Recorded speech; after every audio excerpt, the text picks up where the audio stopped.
Viernes 22 de mayo vamos ya con el análisis, nuestro 3-2-1, cascada de críticas y consecuencias gravísimas después de esa decisión del Gobierno de coalición de derogar la reforma laboral. Derogar íntegramente o parcialmente es una duda que sobrevuela y que los propios protagonistas de ese pacto han salido a la palestra y lo han intentado aclarar. Nosotros mostramos las versiones, pero desde luego esta situación convulsa, política, en el seno del Gobierno, en el Parlamento, en la política española, no ayuda en nada a la situación que estamos viviendo. Todo ocurrió, al parecer, si nos vamos cronológicamente a los hechos, según ha trascendido, el presidente del Gobierno ocultó el pacto con Bildu a su propio Gobierno, a sus propios ministros. Según sabemos, inicialmente en ese documento, según las versiones de Podemos, de Bildu, de Esquerra y de otros partidos y portavoces políticos que han intervenido en las últimas horas, se firmó un documento para prorrogar de manera integral, es decir, en su totalidad, la reforma laboral promulgada por el Partido Popular, que es la que está vigente a día de hoy.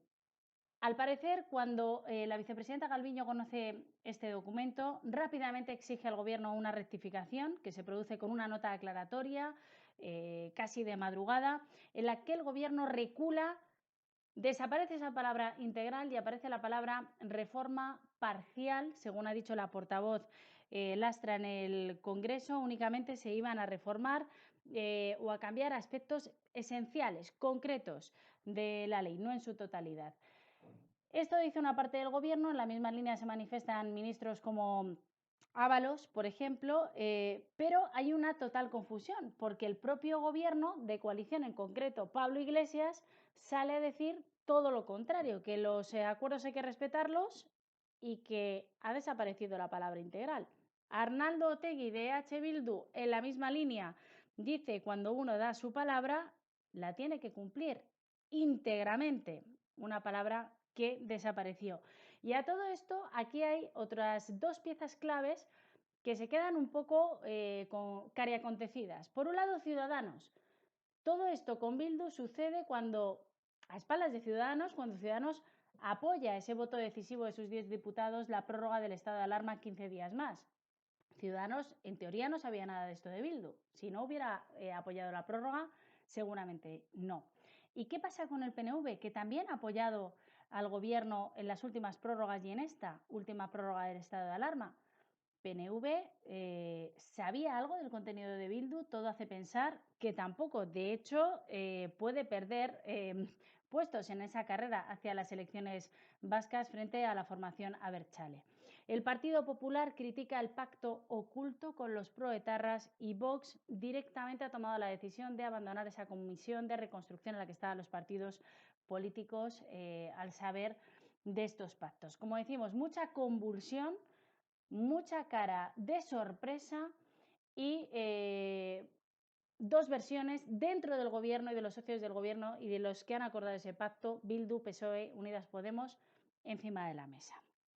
Lo peor de todo, aparte de la imagen, la confusión al que asistimos la opinión pública de este debate, lo peor de todo es el tema económico y social, en este caso como en casi todos. ¿Qué consecuencias va a tener? Bien, la patronal ha dicho que ante esta deriva que está tomando el Gobierno, directamente suspende el diálogo social con el Gobierno después de ese acuerdo con Bildu.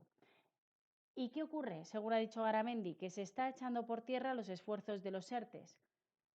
10,3% de los autónomos podría cerrar el negocio. Hablamos de más de 300.000 personas que podrían cerrar sus negocios y que también asisten pues, en silencio, con impotencia, a este espectáculo que estamos viviendo en las últimas horas, en los últimos días en la escena política. La patronal se retira de esas negociaciones, de ese diálogo social, cuando más falta hace debido a esta deriva que está tomando el Gobierno. Segundo tema económico, ayudas económicas. Ayer decíamos el coste más o menos de las mascarillas, quién lo iba a subvencionar o no. Bueno, lógicamente ha saltado el ministro Illa, el ministro de Sanidad, y ha dicho que para las personas más necesitadas habrá que darles alguna ayuda, subvencionar estas mascarillas, porque si no va a ser imposible. Más ayudas. Hemos sabido también en las últimas horas que el tema del alquiler, las ayudas del alquiler se están disparando esas solicitudes y os pongo un ejemplo. En la Comunidad de Madrid, en una primera fase, se habían planteado ayudar con 16 millones de euros y esos 16 millones de euros en ayudas del alquiler está en la demanda que ha volado en la primera semana. Y de cara a los de los ERTE, a los empresarios, a los trabajadores que quieren acogerse a esos ERTEs, que muchos de ellos no lo han cobrado ni un céntimo desde los últimos 2 meses, pues se añade otra traba más. Y es que el SEPE, esas oficinas del Servicio de Empleo, no van a abrir posiblemente hasta el verano. Y no lo van a hacer porque los trabajadores, según han dicho, tienen miedo.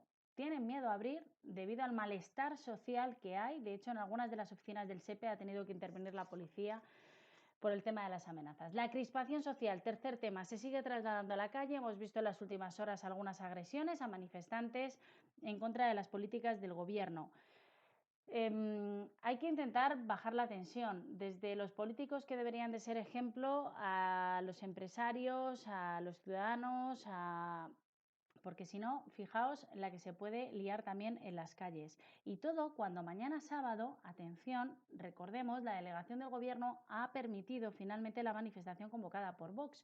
Una manifestación que va a comenzar en Cibeles, que va a intentar evitar la zona de la Castellana. Es obligatorio ir en coche, de uno en uno, una persona por vehículo. Y en Castilla y León también van a salir y se van a permitir esas protestas mañana sábado, de las que se va a hablar y mucho. Por favor, intentemos rebajar ante una situación tan complicada, social, económica, sanitaria, la tensión política, la tensión social, porque si no va a ser un auténtico desastre para miles y miles de familias en este país. Y mi último recuerdo me van a permitir que sea para una de las víctimas más jóvenes de esta pandemia a nivel mundial. Hemos conocido también en las últimas horas que un bebé de solo 2 días ha fallecido en Sudáfrica víctima del COVID. Lo dicho, la amenaza de la pandemia continúa y casi lo peor es el escenario político, económico y social que se está dibujando en nuestro país. Espero vuestros comentarios también para intentar buscar soluciones. Y la cara amable nos la va a dejar Carmen. Os presento a Carmen en Café Con, que es la primera española de la Universidad de Nebrija que consigue sacar, y con muy buena nota, su tesis doctoral vía telemática. Nos cuenta cómo la ha preparado, cómo ha sido ese examen ante el tribunal en casa, con nervios y nervios, eso en nuestro Café Con. Y mientras tanto, la información sigue en nuestro canal de YouTube.